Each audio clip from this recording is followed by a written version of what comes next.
Everything old is new again. America's entertainment pop culture talk show. It may well possess a rudimentary intelligence. I'm trying to think, but nothing happens. Felt a great disturbance in the force. Hello, I'm Mr. Red. Come on, Mark, like a dog for me. Where's the goodies? Leave the gun.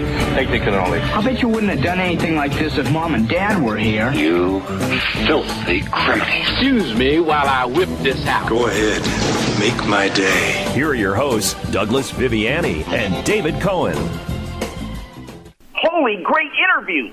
Hi, this is Bert Ward, Robin from TV's Batman.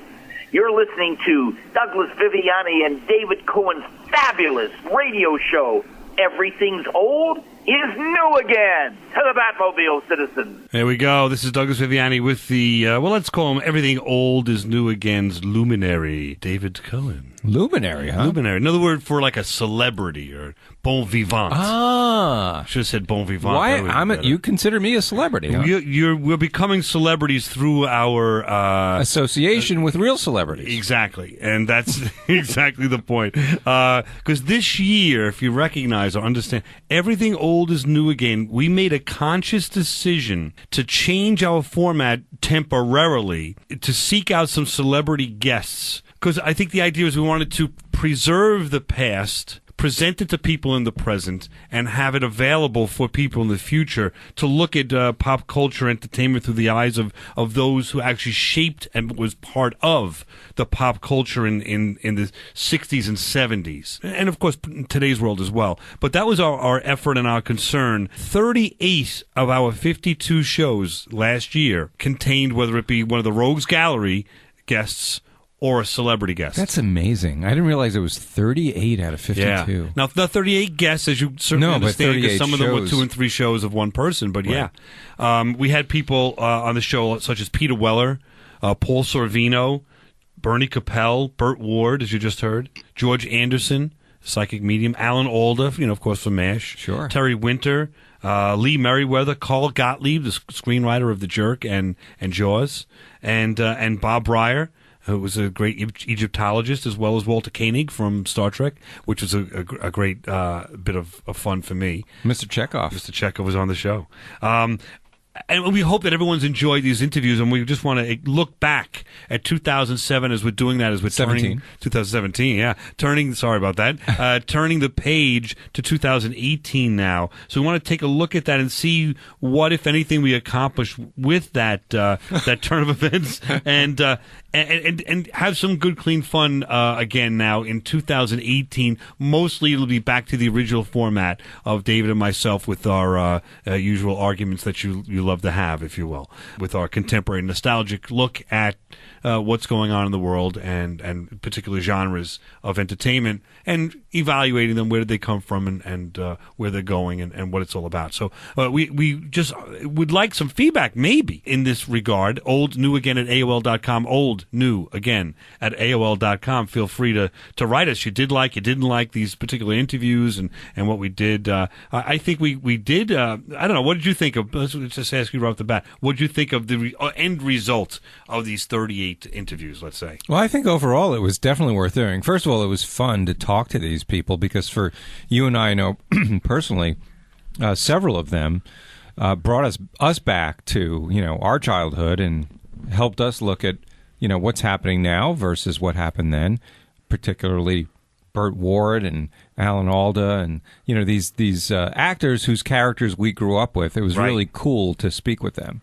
Right, exactly. And then actually I don't know if we can say you made a friend, but a friend of the show. All of them, in one form or another, enjoyed themselves, at least said that. It is Hollywood, so I don't know how much, Right. But by actions, we know that Peter Weller certainly enjoyed his time, because he stayed for 2 shows initially. Well, we didn't know him from Adam, so to speak. And then we had him come back. He wanted to come back. He wanted to come back a couple months later. He came back and spoke about jazz for 2 shows. And I think we will reach out maybe to him again, since he was somebody that's contemporary and in the entertainment field, and actually enjoyed and loved those shows. And he is a very interesting. We call him the most interesting man in the world. Exactly. He definitely, he's up there. Let's listen to a little piece of him for what he was. That's why I'm doing your show because when I saw the title of it, I said, "Oh, this is a platform, man." So. Oh, I love it. That's tremendous. I appreciate that with Dr. Weller. The idea, maybe you can explain on the air here what you think of the show, or at least the concept of our show. Well, the attraction to do the show was the context of realizing your past and your history, and not just sort of honoring it like doing a Fred Astaire memorial, but to contextualize the past subsequently so that we don't make the same mistakes, or that we have a guidepost. All the things I've been talking about is doesn't matter whether it's myths or whether it's history. Those things fascinate me because my PhD is in Renaissance Italian art history and how to look at paintings, and the way, for instance, just for what I teach kids, is like the way you're going to look at this painting here is exactly the way they looked at it back then, and the way you look at a movie now.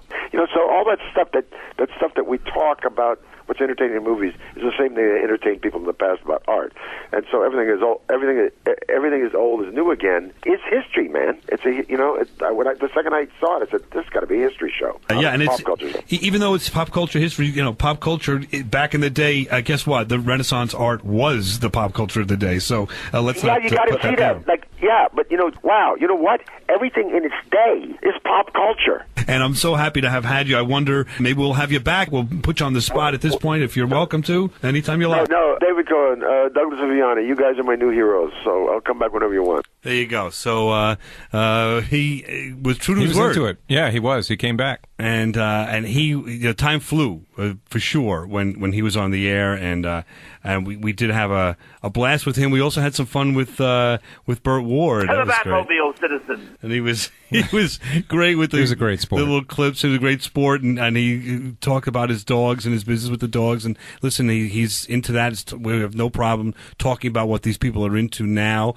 Right. We also had a great time talking about the old Batman show right before. It was about a month, I would say, before Batman passed away. Yeah. Forget his name off the top of my head. And how about that? That's what happens when you get older. Anyway, so it was really a tough spot to try to reapproach him after he passed away. Batman passed away, but Adam West passed away, and we may have him back on to talk about Adam West a little bit if we can. And we also had Bernie Capel for 3 shows. We enjoyed that, boy. Anyway, good stuff. I really appreciate Keep coming at him, kiddo. Keep coming at him. Pleasure's all mine, kiddo. Excellent. Thank you so much. Have a great day. So it's weird to watch the Love Boat as a kid, watch Siegfried on Get Smart as a kid, and then there he is on the phone. And him calling you kiddo. Right, and giving some advice. You feel young, right? Yeah, right. But he was giving us some advice, which was, and some motivation. And if you hear those 3 interviews, we just got along well, just as well as Peter Weller, I guess you'd say, maybe smidge less. I mean, but he was just so friendly, so much fun. I could do shows and shows on this, but that's not our format. Right. And that's not what we want to do. I just wanted to get a taste of a feel for it, get people to realize that these people are, basically in some level or other iconic, especially Bert Ward and Bernie Capel in this section of the show to talk about. I mean, they are around and will be around for quite some time. I don't know what to say. So it was fun to be with them. We'll come back and talk about Alan Alda and Paul Sorvino right after this. And everything old is new again. Pop culture entertainment talk show galore.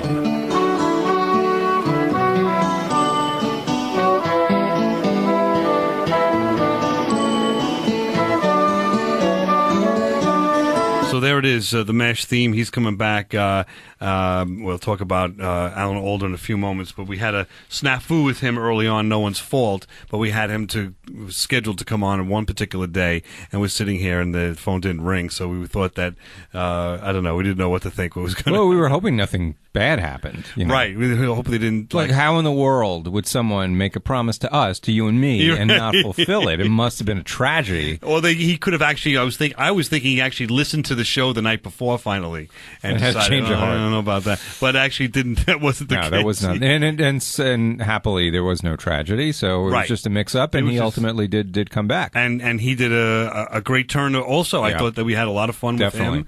And I think when you interview these people, I don't know anything. I have no training in journalism or communications, obviously. Say that again. And so it's just coming from a place of interest of mine, and I guess you'd say experience listening to the radio and interviews, which is not the same as doing them. So when you're interviewing someone, you will prepare for sure. At least I will prepare like crazy, so I know everything that they're doing. But I think one of the things that I found that's interesting is if you bring up something that they don't always get asked about, that they enjoy. Like with Alan Alda, I started talking about right off the bat him being at Fordham University and being on the radio.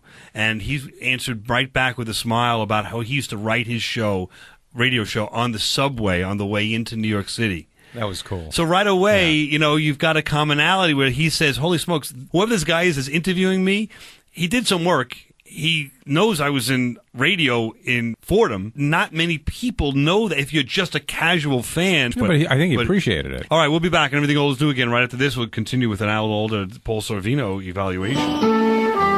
Everything Old is New again. You're listening to Everything Old is New Again, America's entertainment pop culture talk show with Douglas Viviani and David Cohen. This is Bernie Coppell, also known as Siegfried from Get Smart. You are listening to Everything Old is New Again. You understand? Good. There you go. Everything Old is New again with Bernie Coppell right there from the Love Boat as well, right? The doctor of the Love Boat. This is Douglas Viviani with David Cohen on Everything Old is New Again, evaluating and looking at some of the celebrity interviews we had in 2017 as we're ready to turn the clock here to 2018, and probably not do as many, although we will still continue to do it, but maybe not do as many celebrity interviews next year as we did this year. And we'd like to see if you enjoyed it or not. Give us a note at oldnewagain@AOL.com, oldnewagain@AOL.com. Let us know what you think. We had Bernie Coppell for 3 shows, and I thought that his demeanor and presentation was so unique. Of course, he's an older gentleman at this point, but I communicated originally with his PR person, and then automatically it was speak to him directly, and he's communicating with me on email back and forth directly to me. So it's kind of like, I don't know what you say, like Twilight Zone-ish, Yeah, right. It's surreal, right? Yeah, it's like I got the captain from the Love Boat emailing me. Yeah, pretty cool. and he was humorous, and he was fun, and he was very good natured. It was just a pleasure to speak with him. He did give us some insights on a couple of celebrities that were on the Love Boat behind the scenes. We did some of that with him, and he was just a pleasure and a kick. And I don't know, it was interesting to be able to say, we'd like to interview you, and usually these celebrities are interviewing for 10 minutes, right? And I said, we usually do interview, and it's an hour show, and we'd love to have you for as much time as you can devote. And he asked, well, how much would you like? And I basically said, well, how about 3 shows? He goes, okay. So there you go, 2.5 hours later, basically, without the commercial stuff, we're completing an interview with Bernie Coppell. I mean, it was pretty cool, especially being a fan. So also what's fun, we talked about Alan Alda a little bit at the end of the last section. We had Alan Alda listening a little bit to our show, I should say. Well, let's just listen to this and you'll hear what I think. Come, Alan Alda. Thank you. I'm exhausted after that. Yeah, we thought maybe we lost you there, but it's good to hear you still there. You reminded me of how much I had to do. I should be lying down now. And unfortunately, we only have 1 minute left to the show now since it's been so long. Right. So now the most important part of that to me was Alan Alda laughing at the end. Oh, yeah. Think about actually getting Alan Alda to laugh. And it was a pretty long, I'm looking at it right now. Belly laugh. That was 4 seconds of laughing. So that was a belly laugh. So he was listening to us with the intro. That's what I was trying to infer before. The intro was long. We going on, and we do that sometimes again to try to disarm these people, or to the celebrity, give them a little bit of an idea that we follow what they do, we know what they do. We're happy to dig up, like we said before. We've said on the air that he was on the radio in Fordham University as a kid or as a college kid, and he went ahead and told us a story about writing the show that he's talking about. He was on the subway on the way to school, and so it sort of automatically gave him a point of view that these people are listening and trying to at least. This guy's in the business 60 years, right? Right. And what's not been said about him and asked of him, right? So I think it was a good tack to do that. And yeah. In addition, we asked them a little bit about. We try to turn it to us a little bit. And I try to get some input as to what they thought on the air of the interview towards the end of the interview. So let's hear what he said. Typical question, but the secret to your longevity and your success in your varied career. Have fun. That's about it. Well, we had a minute to fill here, so we'll expand on that. But what else? But that's sort of that's exactly what we're trying to do. Is we kind of say we're trying to make radio fun again. There's more to do with radio than I love radio. I've grown up with radio. I just have seen so many things disappear from the radio and all of our lives. I don't know if it's a reflection of society or not, but we're so serious all the time now. And I think fun needs to be brought back to the table. If that makes sense. Yeah, I think so too. And fun, especially with another person, just feels so good. I mean, we've been playing for this whole time we've been on the air together, and it was a much more enjoyable way to spend the time than mechanically trading information, I thought. Mr. Alda, thank you very much for being with us on Everything Old is New Again. Thank you. It was fun talking with you. I appreciate it. No, I would hope, and I think he's sincere when he said he had a fun time bantering back and forth with us. No, if he didn't, he wouldn't have said it, I don't think. Right. He has no need to get into that, you know, and I thought that was, again, we had him laughing a little bit, and that is just... some of the fun, and I hope as a listener you hear that, and that translates to us putting a smile on your face, putting yourself, if you will, in our position, or as a listener, you're right there with us. You're always on our mind, and always the person that we're performing the show for. So hopefully you're enjoying that. And then we had Paul Sorvino. We tried to get him to chuckle a little bit. It gives me some time to get away from everything else. Maybe I turn on the radio, listen to this great new show I've heard of, Everything Old is New Again. And other than that, I'll listen to some music or what have you. Oh, my God, I put it on all day. I listen to it at night to go to sleep. Hey, I don't know how to take that. It puts you to sleep or keeps you company. But anyway. Let's keep moving on. There we go, Paul Sorvino. So, again, good fella himself, right? And there he is on our line. It was just what'd you think of that interview when we went through that?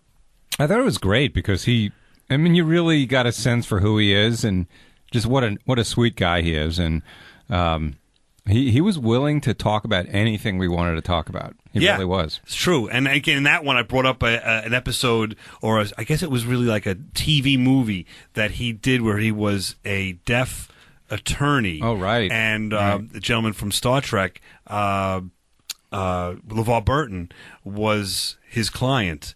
I don't think he gets asked about that every day. God, no. Okay? So there has to be some kind of a thought in his mind like, wow, the guy really, they're taking some time to figure out what my career was about and all, and that's okay. So let me, they gave us 2 shows as well that we had with him, and it was a lot of fun. Part of that was not everything goes right. Part of that went wrong a little bit, so to speak. Let's listen to it. I tried to get him to give me a recipe for the kids. So he would. Now, I got a couple of young kids.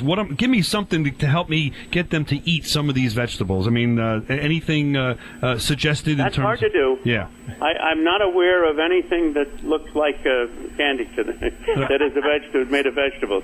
I don't know what you do, but I only know how to cook things like saute broccoli and stuff, and they're not going to like it. Right. Anything that's green and leafy, the kids don't eat. All right. Well, I don't have children, never will, never wanted to. However, I will say this.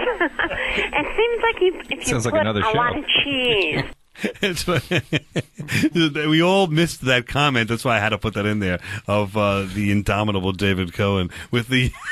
That seems like another show. Veered into some weird territory there.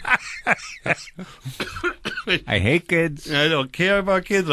But not that it went so wrong, but sometimes you ask. I thought for sure in a big cookbook and all, he'd have some recipe for vegetables that would have something besides garlic and oil. So right. So the answer was, Paul says, kids don't eat vegetables, and his wife said, I hate kids. Right. That was the answer. And give them cheese.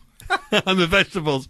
So so I'm sure they're happy to hear that that we're poking fun. But that was just a small portion of it. But that's what happens when you take a chance. You don't have any idea what the answers are going to be to these questions. There's no pre-interview or anything like that. Right. No, not at all. Like if you see the Tonight Show and any of these shows, they're all mostly They talk about the pre-interview. topics, right, You know already in what the advance. person's going to talk about. You basically know what their answer's going to be. You know where you're going. When you're spending 2 hours on the phone with somebody, there's just no way. And we don't cover anything. I just ask them always, what would you like to promote or what would you like to talk about? And mostly they'll just talk about, just mention the book or whatever they're publishing. And you could ask us anything. I don't think anybody said to us, don't talk about anything. Right. No. They've all said whatever you happen, want. right? Yeah. So I thought that was pretty interesting that we're talking about. Sorvino just says, I just know how to saute vegetables and that's it. So I could teach him. I was trying to tell him later on. I was saying, I cook it, the carrots in cinnamon and honey and butter. Right. And he's like, yeah, that's the usual. Yeah. One. But the coolest part was for me in that interview, in any interview, was when he just broke out at the song, just like this. Yeah. We'll be back right after this on Everything Old is New Again.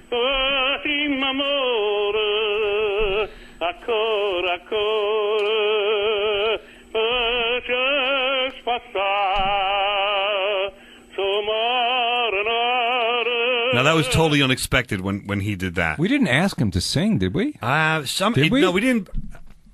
I brought up that he is a singer, and that I've seen YouTube videos of him singing, and that I thought he did well and so forth. But I never suggested for him to sing. He just started singing, and you and I looked at each other like, did he just press a button and start playing a recording, or is that actually him singing for some unknown reason? Right. And it was the latter. And he did beautifully. And then we had fun with the song. Later on, we did our barbecue show, and we had him coming on board singing over and over again while Barbecue Guy and Fondue Guy were trying to have their hosting their the barbecue. It didn't work out too well for them.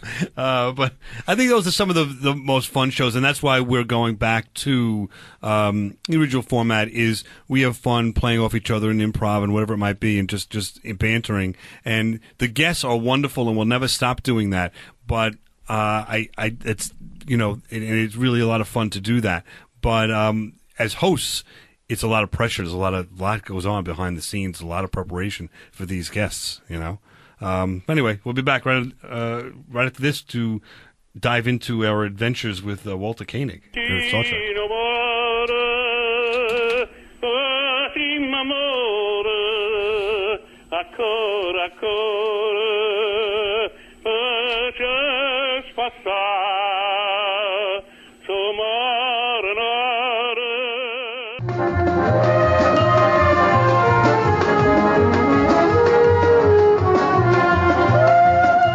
Now, back to America's entertainment pop culture talk show. Everything Old is New Again, with Douglas Viviani and David Cohen. But as I look around me and I see that the world has moved from vampires to zombies, I'm not sure I would find the market that I thought was accessible to me when I wrote it originally. Maybe you can make them vampire zombies at this point. That would be There we go. So Douglas Viviani and David Cohen with Walter Koenig on Everything Old is New Again. I had a nice interview with him a little ways back. It's funny. I expect to hear that Russian accent. I really do. I thought he was going to come on and say, "Pleasure to be here with you, Douglas." What can we talk about? It would have been interesting. I have the whole interview in the accent. I should have asked. We always try to do something different. That actually would have been different. You didn't ask him to do Chekhov, just to do we respect say a you. line? We love your work on Babylon 5, on writing this movie and that movie, and by the way, we'd like you to do the interview just as Mr. Chekhov, or just could do a return as Mr. Chekhov. Oh yeah, I could have done that. Yeah, but you didn't. He's notoriously. I've seen him many times at Star Trek conventions. You've heard Richard Richter talk about it. He's a little bit prickly at times. Right. Was not prickly at all with us. I have to be clear about that. And he was a great guest. We had a lot of fun with him. And I just played that, again, trying to show we got him to laugh a little bit. Right. This is an interview that David was unable to be here for. So I was on my own. It was a little... I was on a mission to boldly go Exactly. when no man had gone before, and Doug was stuck here with Mr. Chekhov. And I felt like I was sort of working without a net. Is that what they say? And so it was good and a lot of fun, but it was nerve-wracking because a fella I've been watching and we all know forever. Of course, and there he is. And know, you're talking on the to line. him now. Yeah, right. now I got on the laugh, which is pretty cool. Then I actually got a kind of a compliment here. Absolutely good. You're asking me questions that I don't have to sound like a soured, rejected old man. I can talk with enthusiasm and in a positive way. So I think that really opens the door to a little insight on my part. I think he reacts sometimes, like all of us do, to the question. And if the question is either the same old question that he hears about Chekhov, or the same old topics, or what else have you done, or whatever is something that annoys him, then he comes off, as we just said, prickly. He did not come off that way with us at all, and I'm not taking credit for it, but I think I stumbled upon, just by being a fan and not asking the standard questions, and in the standard way, he gave me that compliment, which is in turn a compliment for him because the interview turned out well, if that makes sense. Right. Yeah. And then we had yet another nice experience. I do a lot of research on these interviews, as we've talked about, and I try to pick out, again, we've talked about some stuff that's totally different that no one will ask about, so here we go. In 77, you did a show, What Really Happened to the Class of 65. It was very topical, but you also dove into some real characterizations with this show. I mean, was there a good reaction to that? Were you happy with the way that was presented? First of all, I've got to tell you, I'm very impressed that you remember that show. As a matter of fact, of the 4 or 5 shows that my name appeared on, television shows in the 70s, that was the one that I have the greatest pride in. So it was a show you probably never remember. What happened to the Class of 65? It was on in the 70s. He wrote an episode for it. I remember the episode. I didn't remember he wrote it, but in my research, I found out that he wrote it, pulled it up, read through it, and I got an idea of it, and I remembered the episode. So there's a piece of work, like you may have done something in the past that you're proud of that no one has ever heard of, like this show, or a particular show, let's say, that we've done, or something in your past before we did this radio show, and someone brings that up to you and compliments you. I think you're going to automatically, kind of get a good feeling for what's going on there. So that's why I do that, and I legitimately did enjoy that. But then it as it always does, it went awry. Is that what you're saying? That was. I have no idea what I was talking about. Well, you were saying how it was interesting and fun to work on The Voyage Home, in that you had the opportunity to work with other characters on the set. Yeah, well, that is true. I just don't know what the reference to. I'll be careful next time. Oh, well, of course you don't remember. I'm just saying that was my silly reference of I had asked you to sign my script with that, and I certainly have that still to this day on the table here. I brought in like a personal antidote. Is that what's that word? Anyway, a personal story. Anecdote. A personal story about meeting Walter Koenig back in the 80s in California at a convention, and I had said to him, so I had a script for the 4th movie, Voyage Home, and I said, could you please sign it? I'll be careful next time, and sign it. And he did. And I just meant by that, and we talked about it at the convention, that every time he's in a movie or every time he's in Chekhov, he's always getting himself into trouble. In the first movie, he got burned by at the console. The second movie, he had Khan put something in his ear. So there's always something going on. In the 4th movie, he was on the Enterprise and fell, and if you remember, had to go to the hospital. Anyway, so it's a long, drawn out. It was not even funny, but it was something that I threw at him. And I was basically saying at conventions, you do a lot of things for people, whether you know of it or not, or whatever is happening. But I totally lost him on that. He had no idea what I was talking about. Yeah, you could tell he was just like, what just happened? We just took a turn, And then I asked him about Everything Old is New Again, and the theory of it and what he thinks of it. We here on Everything Old is New Again, we like to expose and talk about the past and the present of entertainment. Now, certainly there's a new Star Trek series coming out. Do you have any thoughts with respect to the new or a new show that's now going to be released in September? Well, I don't think about it very much. In my case, old is old. I try not to live in the past. There we go. So, not that we're a nostalgic show and that's all we talk about. He took our pincushion, our balloon of an idea with a little pin and went... Exactly.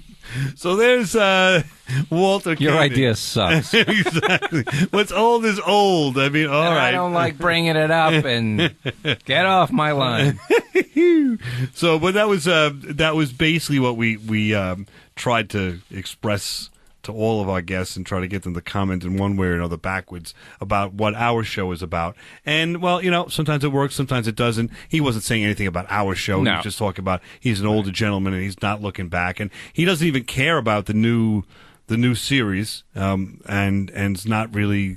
Probably not going to be a guest should on he. it. Yeah, Right. I mean, he doesn't have an it. obligation to be faithful to something he was in 50 years ago. Exactly, and he has no stake in it. They're not going to ask him to be on it. Right. He's not going to be writing it. He's not going to be, as we just said, acting in it. So, he doesn't own anything, and he's just stuck means nothing in it. to him. So sometimes when you're a fan, you look at these things and you think, someone's been in something that they are interested in it as much as you are, or I guess it's a way to say it. But if you look at like Galaxy Quest, behind the scenes, it really caught it. Sometimes they like it, sometimes they don't like it. It's only one part of their life. Right. This man did a this very long life. Yes, this man did this show for 2 years, not even the 3 years on television, and he did all the movies, which is great, 6 movies. And then he gets, William Shatner. If you've seen this tape, introducing him, and Shatner doesn't even know his last name. Doesn't even know his name. Really? Yeah, introducing to him on YouTube, you'll see it, to the press. So, at some point he had a confrontation with Shatner, and we talked about that as well. So go back and listen to that interview if you missed on everythingoldisnewagain.biz. It really worked out well. It was a great interview, great man. We had a lot of fun with him. Another one that communicated directly to him. That's cool. It was very cool. So yeah. We'll be back, and Everything Old is New Again right after this. We'll finish up Best of 2017 Celebrity Interviews.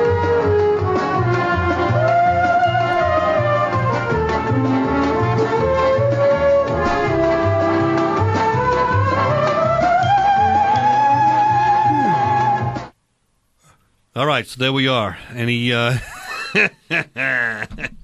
anything else to say about anything, or do we just move on?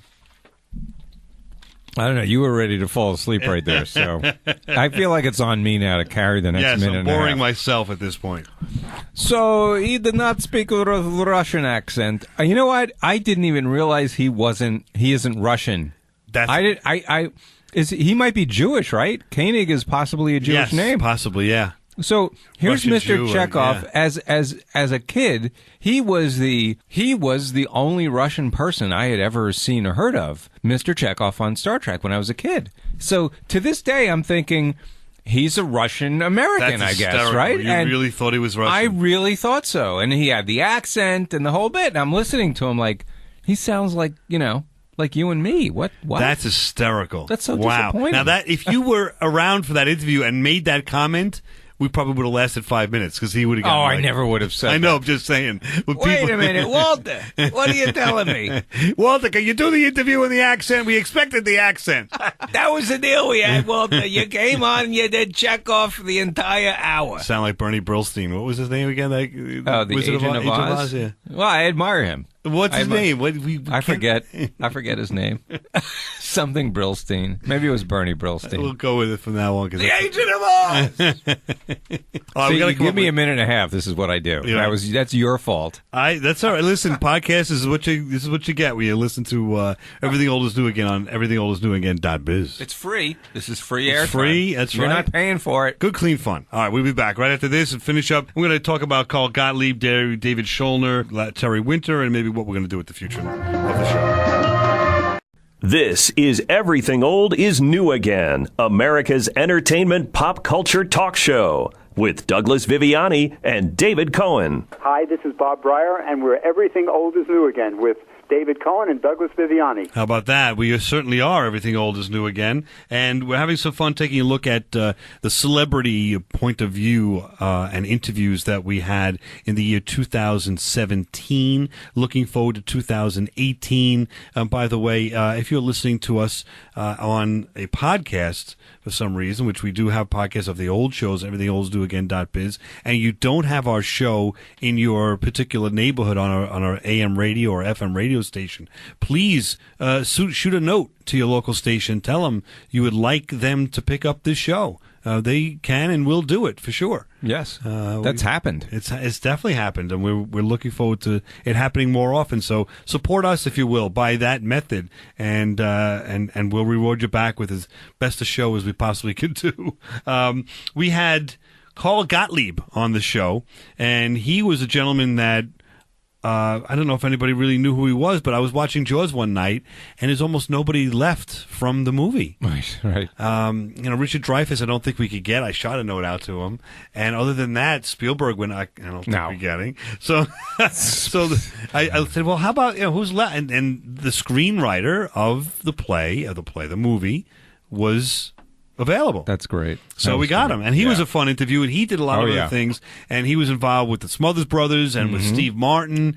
Had some great stories. Yeah, he really did. So I talked a little bit about Everything Old is New Again, I think, with him as well. Some fun, or try to bring some fun to the radio, talking about pop culture entertainment, and we're happy to do so with Carl Gottlieb. I've just got to add that if you've got any stature in show business in the world today, it's because you're standing on the shoulders of people who have gone before you. There you go. So he agrees with our theory, which most people do, of everything old is new again, as opposed to maybe Walter Koenig, who everything old is just old. There's no value to it. He was kind of funny. Gave us some behind the scenes of Jaws and oh yeah, Steve Martin. I thought it was really interesting. He was a kind of a guy. I don't know that I'm not putting him down, but I didn't expect. I've never heard him before. I didn't expect too much. You didn't know what to get from this gentleman. And if you hear that interview, we're pleasantly surprised. Yeah, it flows pretty nicely. I had a nice time with him, and his career is varied. He was with Flip Wilson. He wrote for a lot of Smothers Brothers, as we said. He's done a lot of stuff. Really took us. Yeah, it was quite a history lesson. Yeah, it was good. So everything old is new again. David Schulner from Emerald City describing our show. I don't know. Do you think that this is ripe for everything old is new again in terms of that topic? I mean, we're on the same wavelength, I guess we could say, with the radio show here and what you're doing, I guess, no? 100%. I mean, what's great about your show and what's great about the topic that you guys tackle is, I don't know, it was always thus. If you look at Shakespeare's plays were always based on someone else's plays, or based on someone else. I mean, everything old is new again is not new. Right. And, in the best meaning of that. There are no new stories. All we can do is adapt our own mythology and our own stories for the day. And that's what the Greeks did, and that's what Shakespeare did, and that's what TV and pop culture is doing now. It's taking our modern myths and making them relevant. And to extrapolate that, I accept the compliment of being in the same sentence as Shakespeare. I'm kidding when I say that. But there we go. We try to make somebody laugh again. But and you got a nervous laugh that time. Yeah, I did. Yeah, you did. Those are the laughs I got when I used to do stand-up. The knowing laugh, like, ah. It just really... Yeah, I'll give you something. Yeah, right, when that happens, yeah. Leave me alone, you dirty. All right, so unfortunately that show was canceled, and I thought it was a hard sell only in that they were really trying to take a different tact on regular TV. On the other hand, it was a Game of Thrones-ish, so I thought they had a shot, and it's a shame because he was a great guest, and we could have had him back for season 2. Same thing with Quarry. We had Quarry creators 2 years ago, and that show has been canceled as well. Our show is the show to come when you want your show to be canceled. Because then we had Vinyl as well. We had Terry Winter and his it's show. Where was shows canceled. come to die. Oh man, I mean, maybe we're getting them because that's not a good track record, Doug. Now that I'm thinking about it, there's no We're going to have to cut this out, too. Why?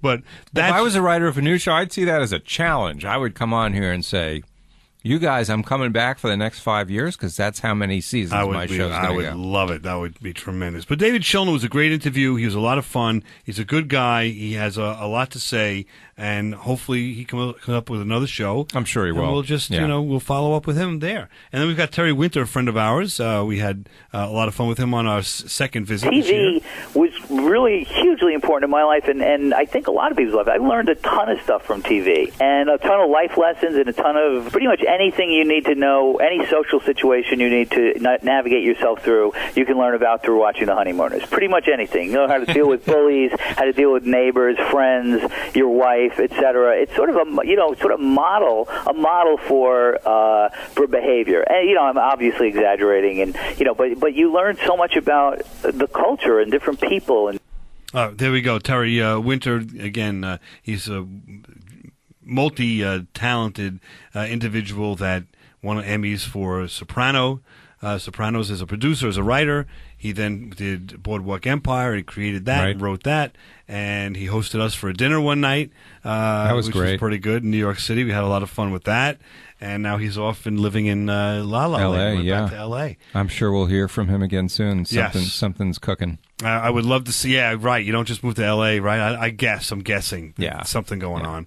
And I would love to see him in a production of something, and then a year or 6 months from now, we give him a call, and he'll come back on. Maybe he'll wait till season 2 of the show before he comes back. But he's a great guest. He's a lot of fun. He's a contemporary. He really gets it. He gets our show. He gets what we're all about. And when he comes on, we could almost just ask one question for the 10-minute section of each section of the show, and he could take off from there. He's like a TV encyclopedia. Yeah. I mean, he really knows everything about it. Yeah. It's amazing. And he loves it. So he loves the Everything Old is New Again theme, right. In terms of what we're all about and what we're doing. So hopefully, we're trying just to make a little bit of an inroad here into the celebrity aspect of radio and to make radio different, but it's certainly by no means a requirement for this show, in my view, to be successful, to have people on the show to interview. So I think at this point, we're going to go with our Rogues Gallery. We're going to go with these characters once in a while that show up on the show. And there'll be David and myself, of course, having the arguments you love to have and having a blast doing it with some clips. And certainly every show is going to be something that you have never heard before, I would say that. And probably won't again. Right, on the radio, for good or for bad. You're not hearing something like this show on the radio, and if you start to hear it, that'll be because they're imitating us down the line and we're on 700 stations or something. I'd also like to think we're kind of inimitable, but, it was successful. Inevitable or inimitable? Which one are we? I don't know. Hopefully the former. But yeah, listen, success, breeds copycats. So if you hear more shows like us, we must be doing something right. Right, exactly. And I would hope that that you would write to stations also that do carry our show and let them know and say, you know what, I'm enjoying that show. It is something different, especially not always on the weekend. We are during the week as well, but especially whatever time period we're being heard, it put a smile on my face, or it gets me to go to work if it's a work day and talk about whatever topic that is around the water cooler or whatever it might be, so that we're just having some fun, changing the landscape a little bit. We can escape from some of the things in our world a little bit for a few hours a week and have some laughs, or at least a smile, or just an argument that one show is better than another, whatever it might be. Yeah, these silly arguments that get very impassioned sometimes. Exactly. I love the way Pumpkinhead in the past talked about it. He brought up all of a sudden the Peanuts versus the Muppets. Remember we did that show? There's a lot going on, and we're hopefully broadcasting to you every week, and you're enjoying it every week, and that's what we would continue and want to continue to do for quite some time. So spread the word on Everything Old is New Again. We'll be back next week. You shoot us a note, oldnewagain@AOL.com. Otherwise, enjoy, and we'll be back.